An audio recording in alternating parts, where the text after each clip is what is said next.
Hello and welcome to ASMR Chess.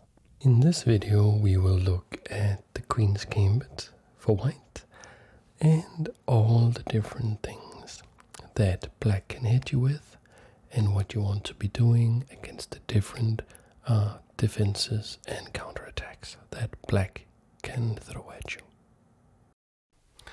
The first thing that we are going to look at is the Queen's Gambit declined. And that is where your opponent plays a symmetrical move and you play the Gambit. And the reason this opening is called a Gambit is because in this situation you are what is known as gambiting this pawn. The word gambit comes from Italian. It means something like putting your leg forward in order to sort of trip somebody, because the idea is that you say, okay, you can take my pawn, but then I'm actually kind of tripping you a little bit because I'm getting to get a lot of initiative going. And I'm going to explain exactly what happens and what you should play if black accepts the gambit. But it's most common to decline the gambit. And the most common way is to decline the gambit with pawn to e6 for black. And this is like chess at its most principled. I think in 1934, I think it was, two of the biggest chess geniuses there has ever been, José Raúl Capablanca and Alexander Alyechin. They played a world championship match. And I can't remember it. I think they played 20 games. Like all the games in the match were all the Queen's Gambit declined. When Capablanca was white, he played d4 and c4, and Alyechin played d5 and e6. And when they switched, they did the same thing. There was only one game where that was not this opening. And they like played it again and again and again and again and again and again and again. And yeah, if you really want to get deep in the Queen's Gambit and understand it on like World Championship level, then go find those games. Alright. But this is a very solid way to play for black, but we are not afraid of this. We are not afraid of this. This is actually really what we want, because it allows us to just develop in complete accordance with our plan. We put the knight out. They put the knight out. We put the knight out. And you look like the d5 pawn and this knight, f6 knight, they are looking at e4, working to not allow us to play e4. And from here there's like there's a lot of different small variations, but I'm just going to show how. And here, look, they can do this. It's fine. They can also choose not to. And you castle, and you know, this is not a very it's not a super ambitious setup for black, but it's something that you will see on many levels, actually also on higher levels. You will see this a lot, and you're being allowed to play the opening that you want to play in the way that you want to play it. So you're not afraid of this. But you should notice also that you can't just go crazy and attack black, because what black has done is black has played really, really solidly. So black is hard to break down here.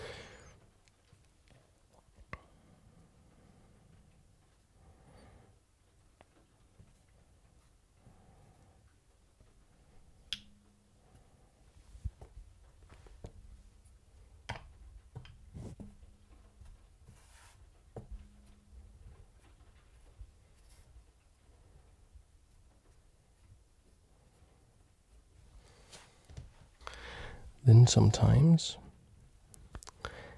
black is not going to play d5, but instead knight f6. This also attacks e4 and prevents you from playing e4. You still play c4, and then they go for what is known as the Nimzo-Indian. This is named after Aaron Nimzowitsch. He was from the same time as Capablanca and Aljechin. Like, he was very big in the 1920s, and he is considered one of the founders or the fathers of what we call the hypermodern school of chess. Of course, the hypermodern school of chess is something like that's 100 years ago. Of course, that's hypermodern, right? But that's what they called it. And he was a very big chess theoretician. Like, he was like almost like a chess philosopher. And his thing, the hypermodern school of thought, was that you don't have to do this. You know, that my friend, the Grandmaster, said that you don't have to play these two moves. That's not the only way to control the center. You don't have to control the center with pawns. What you can do is you can attack the center indirectly from the flanks. And you see, when he plays this move, because he was called Nimzowitsch, and this is an opening that he invented. It's called the Nimzo-Indian. This is the Indian bishop, and it's named after him because he invented it. And what he's doing is he's undermining your control of the center from the flank with pieces instead of pawns. Okay, this bishop here pins your knight to the king. So now the knight can't move, right? Because you lose the king. And that means that moves like knight e4 can now be played because you can't capture that. And you can not completely ignore this, but you can just develop according to your plan. The thing is that one weapon, one strategical weapon that black has at their disposal here is to just at some point capture with a check, and you recapture. And maybe you think, why? Why would black ever do that? Because now the black has lost the bishop pair, and my dark square bishop, all of a sudden it's become very good because it has no counterpart. It has no enemy, so black's control of all the dark squares, it's much better now because there is no opposing bishop on the dark square complex. Yep, this is true, but look at these two pawns here.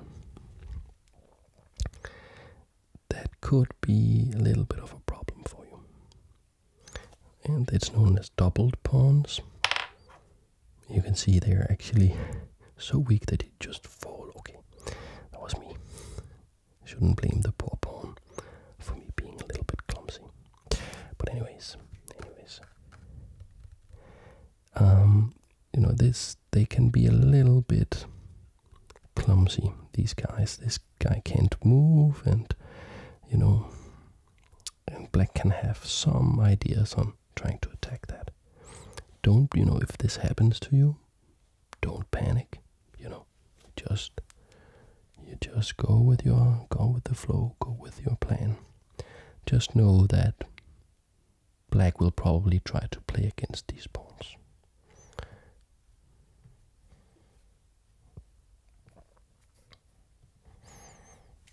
But this is one of the openings where, you know, you can play a lot of the same ideas, like a lot of your pieces can do the same thing that they, you know, used to be doing. They're used to be doing. Now I'd like to show you one of many ways where black really tries to just throw a wrench in your game plan right from the start. I'm going to show you the Queen's Gambit accepted.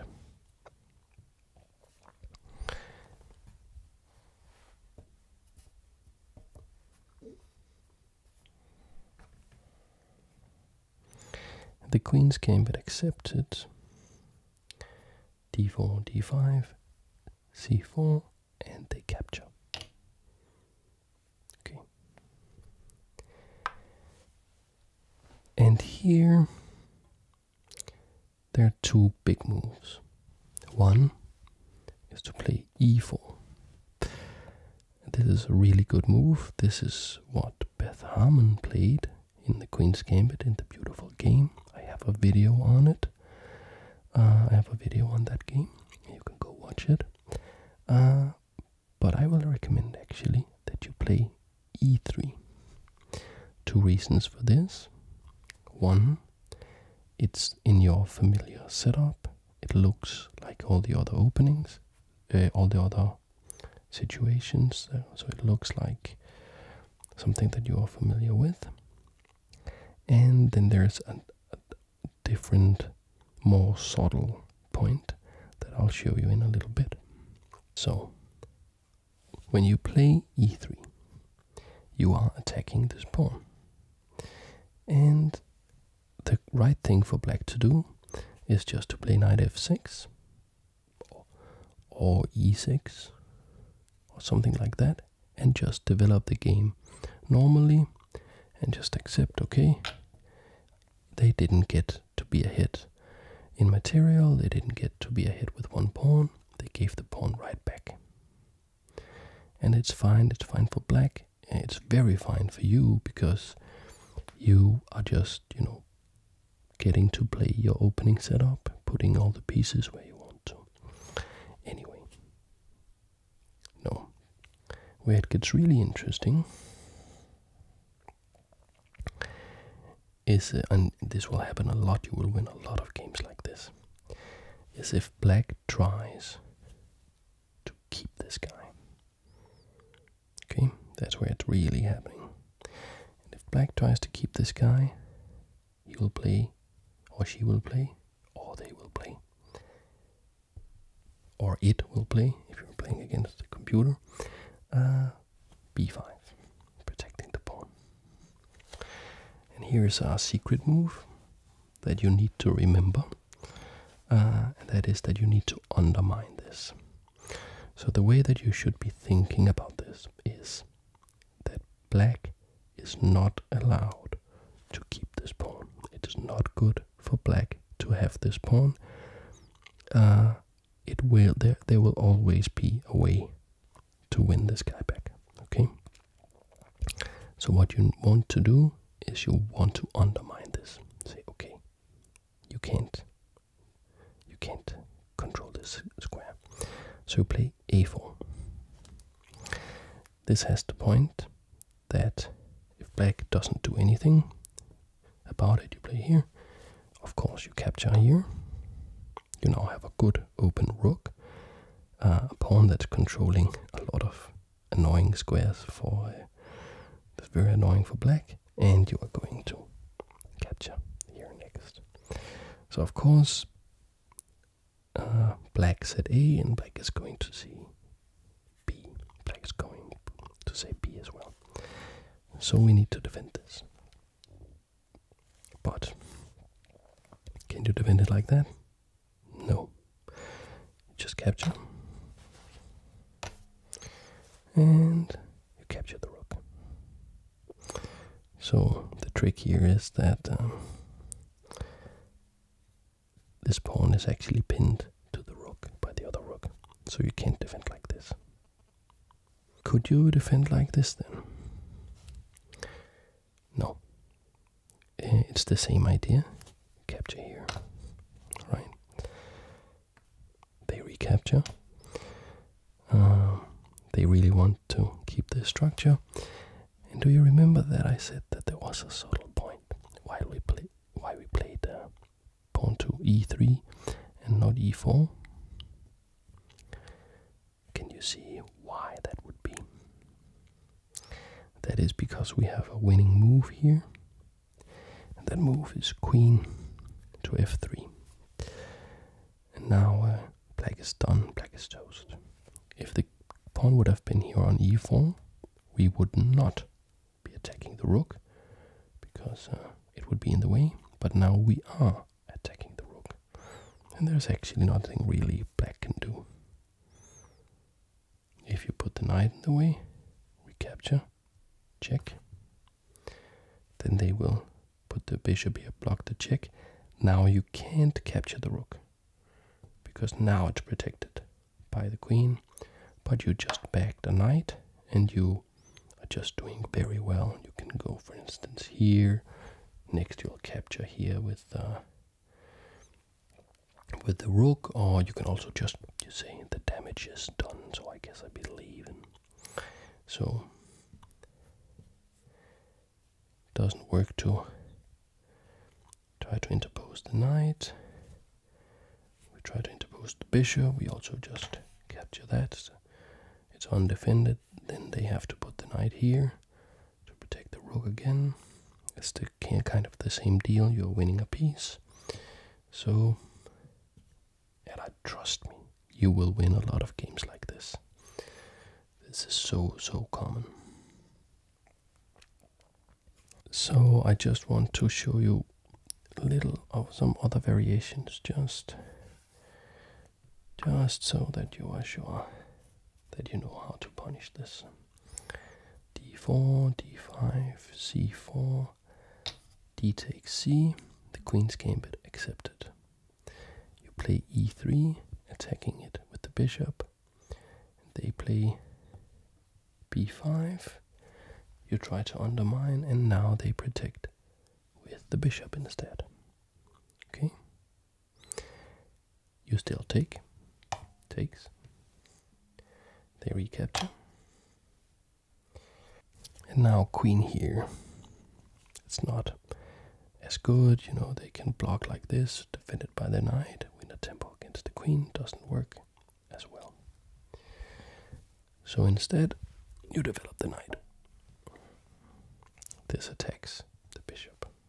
If they try to maintain the defense, you temporarily sack the exchange, capture with the rook. Even though the rook is stronger, you lose it to the knight. You now win easily with the queen a4 check. There are only like two legal moves, this, and no more matter which one, doesn't matter which one black tries, because you then capture the knight. This guy is also going to fall. You are ahead in material. You have an excellent position. Okay. So, of course, that means that the bishop cannot go back here. You cannot also protect it like this, because capture, capture, capture. That's exactly the same as if this had been a pawn. Here, this looks more promising for black, right? Because capture, capture, this doesn't work. Let me just show you. Capture, capture, and the other trick from before with queen here, now that doesn't work because black just plays here, defends the rook like this. Okay.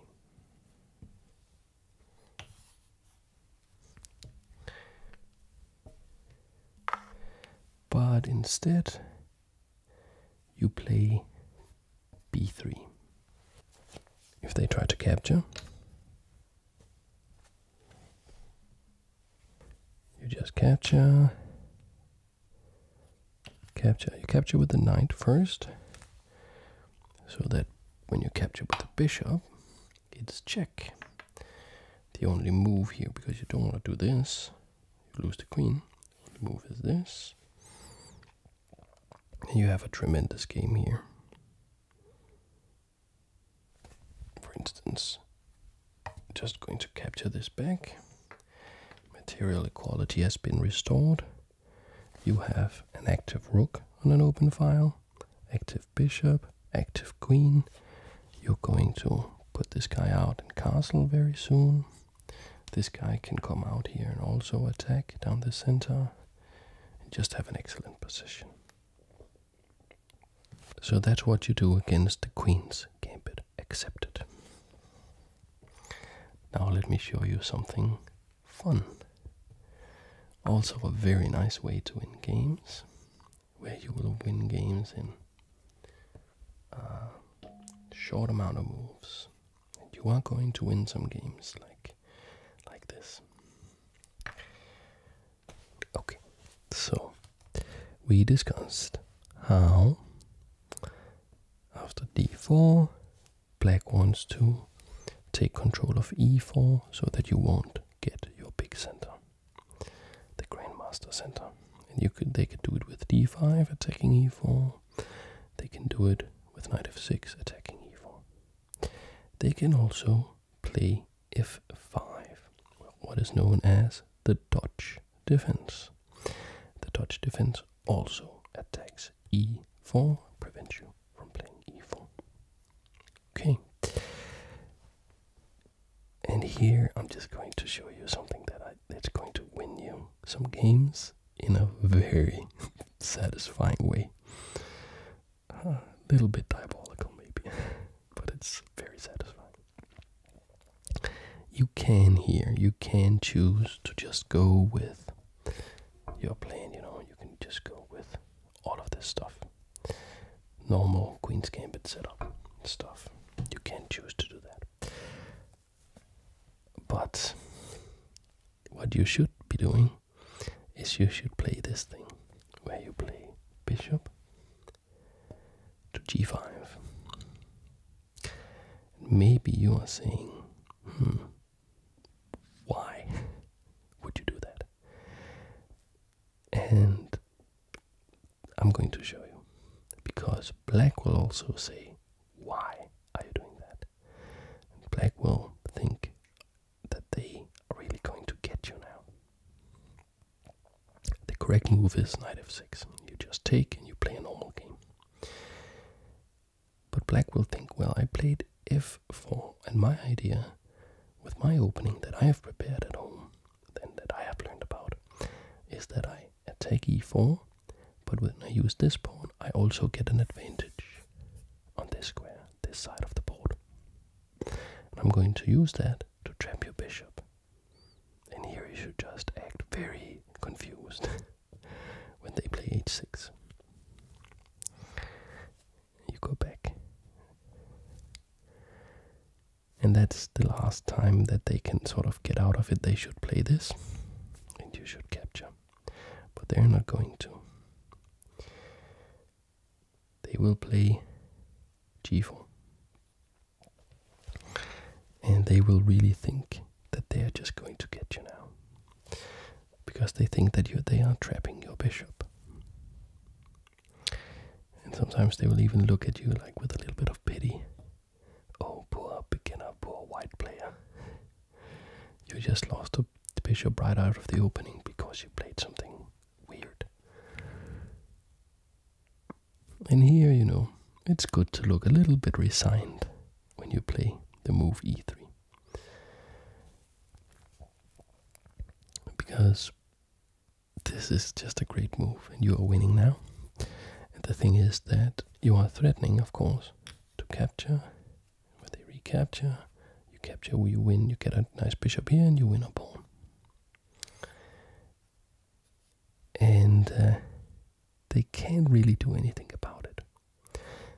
What they're going to do, like if they got in this situation, what they're going to do every game, every time, is capture the bishop. And now it's your move. You can pause the video if you want to and see if you can find a good move for white. And good is a bit of an understatement. Okay, are you ready? Are you ready to win some games? Right out of the opening. Queen to h5. Checkmate. Yep, that is checkmate. This diagonal, deadly. There's no getting out. The king has nowhere to go. You can't put anything in between. The game is over. And let me tell you, I don't know, it's some psychological thing where when people learn to play the Dutch, like they learn to counter d4 with f5, like when you hit them with this thing is going to happen so many times.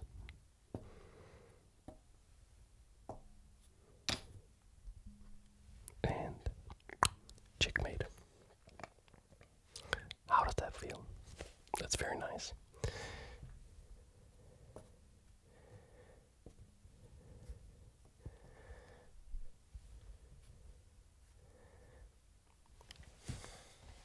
Okay, so some other offbeat stuff that black can try to hit you with.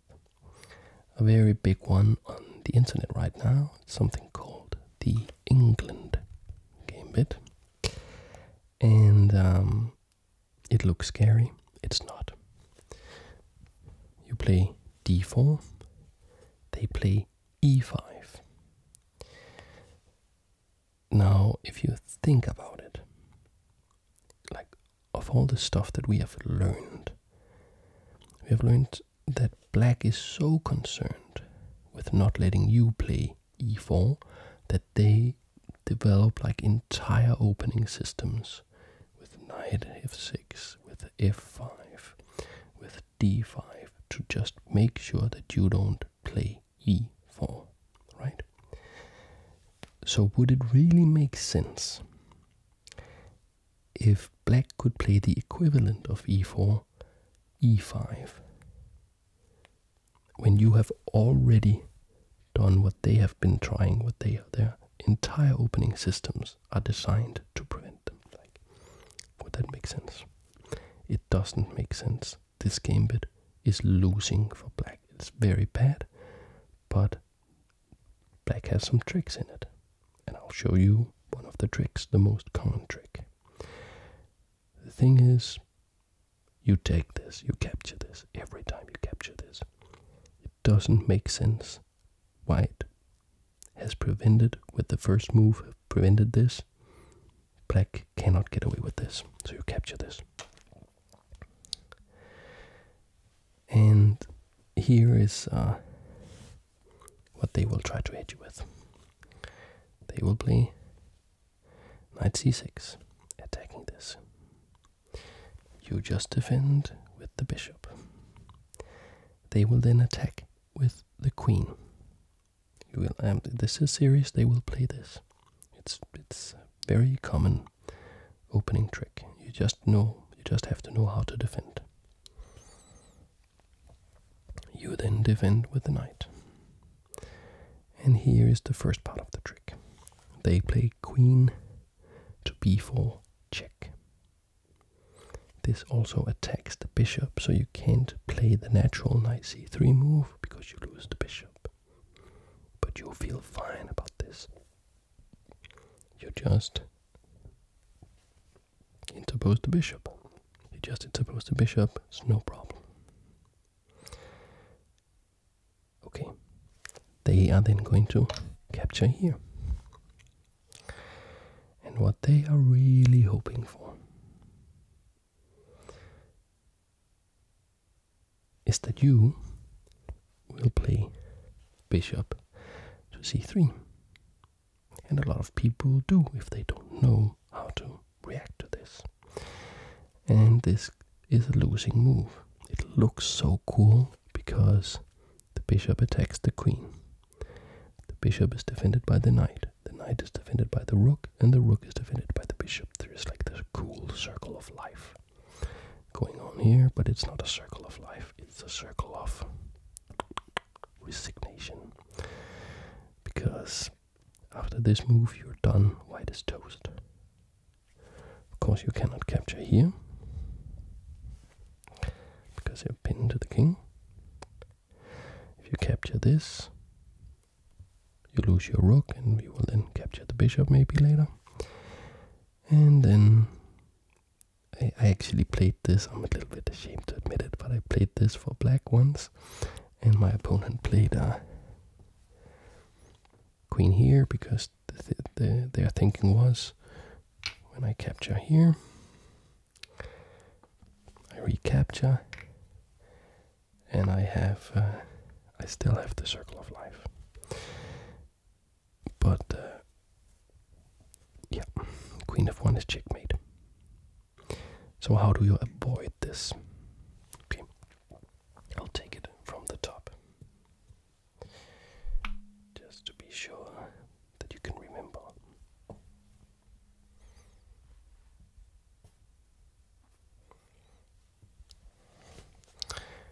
d4, e5. You capture this.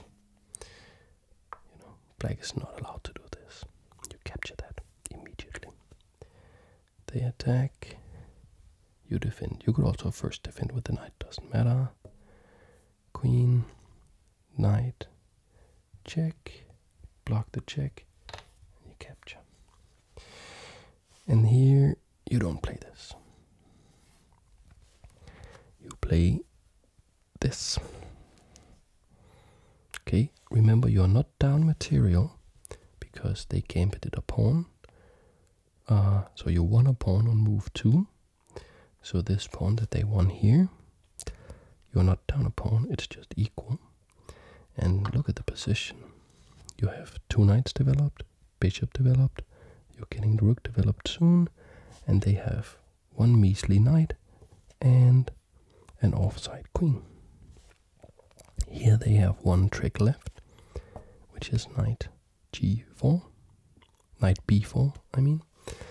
And the idea is if you try something that doesn't work, like if you try the tempting move rook b1, they have knight captures c2, that's check. It's close to a smothered mate. The only thing you can do to get out of the checkmate is to capture the knight, and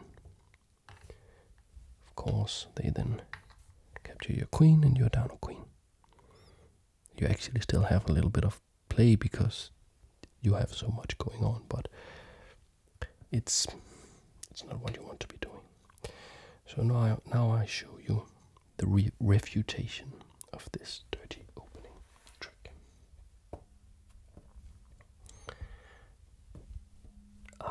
How you refute this? You take,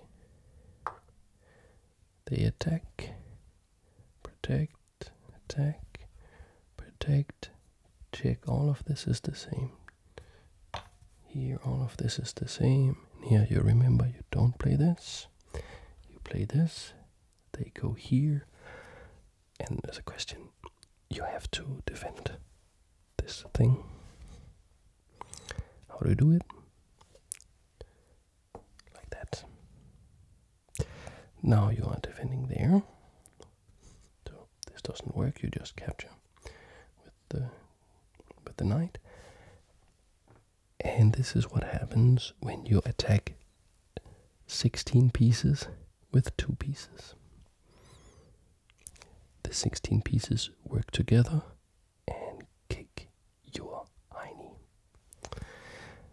Now, what are you going to do? There are no more tricks. You have no more, like these guys.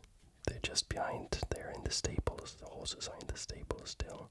The bishops are in the churches, I guess. And you are going to play rook here. You're going to chase this guy. This girl, I mean the queen. You're going to chase her further. Threatening stuff here. And I mean, white has a tremendous advantage because you have so many pieces developed and you're just chasing these guys all around. I think in this position you just capture the knight actually. Anyways, that's the refutation of the England gambit.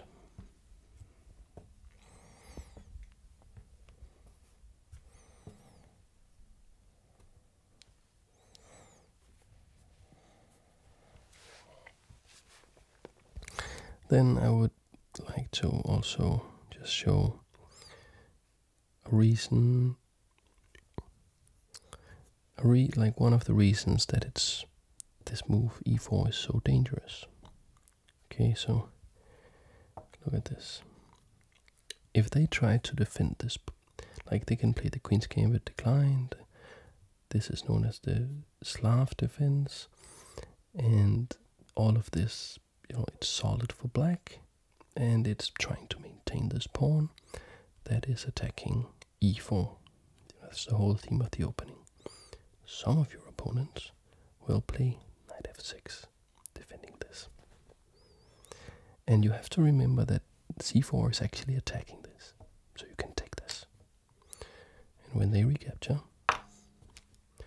well, the difference between a knight and a pawn is the way they capture, and the knight is not defending e4. So now you just play e4. They have to move. Usually they go f6 so that they are attacking, so you just play the knight out where you want to go anyway, so it's defending. And this is a real opening for black, but it's bad because like you just got to play a dream version of your opening. Like you can play all the same moves, you know, you can do all of this. But this guy's not a bad bishop. He can just go out anywhere you want him to. You don't have to find a way to play e4 because you have already played e4. You're already looking at playing e5. I could quickly also show the Budapest Gambit. I'll do a complete video on the Budapest Gambit at some point, so I'm not going to explain too much about the Budapest Gambit. I'll just show you what it's about so you know that this opening exists, okay?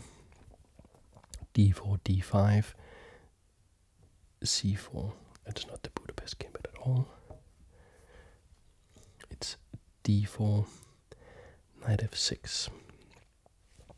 And here you play c4, and they hit you with e5. And remember, like in the England Gambit, black should not be allowed to play e5. So there's no real way to gain an advantage as white if you decline to accept this gambit. The gambits with e5, you have to accept them in order to gain an advantage. You capture. Okay. And knight here, it's attacking that. And it's best here to defend with the bishop. You can also play the Adler variation where you defend with the knight, but it's best to defend with the bishop. Because if they try this trick here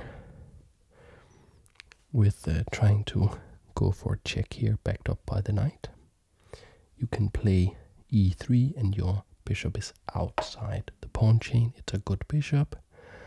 You know, if you defend with the knight, notice that when you are hit with this attacking here, you have to play e3 and your bishop is worse.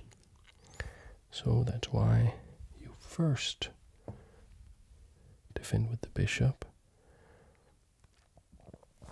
They then probably will play the main move, which is bishop b4, check, knight defends, knight out. They're trying to go for this, you defend, and the point here, what you are going, they are actually going to put on the pressure here with the queen. And what you want to be doing is you'll just give this pawn back. Captures. Because you want a pawn early. If you want the gambited pawn, you just give it back. And you know, you just castle and you're just fine. This is not how you like really just punish black completely, but I'm going to do a full video on the Budapest Gambit at some point.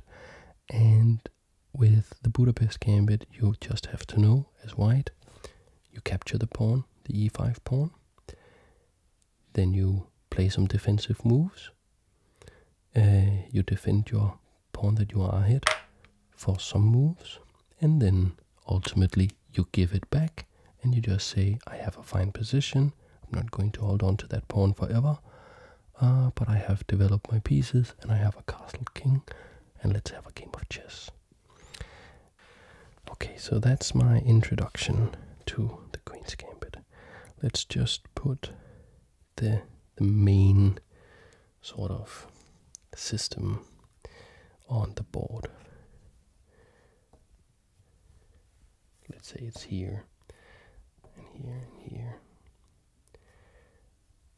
The bishop could also be here, and you're trying to get it out by pushing, but this is what I showed in the beginning. And what I want you to do now is I want you to go out and I want you to play this opening setup. And then I want you to just notice what kind of questions you have. When do you run out of ideas? Do you have trouble developing a plan of attack?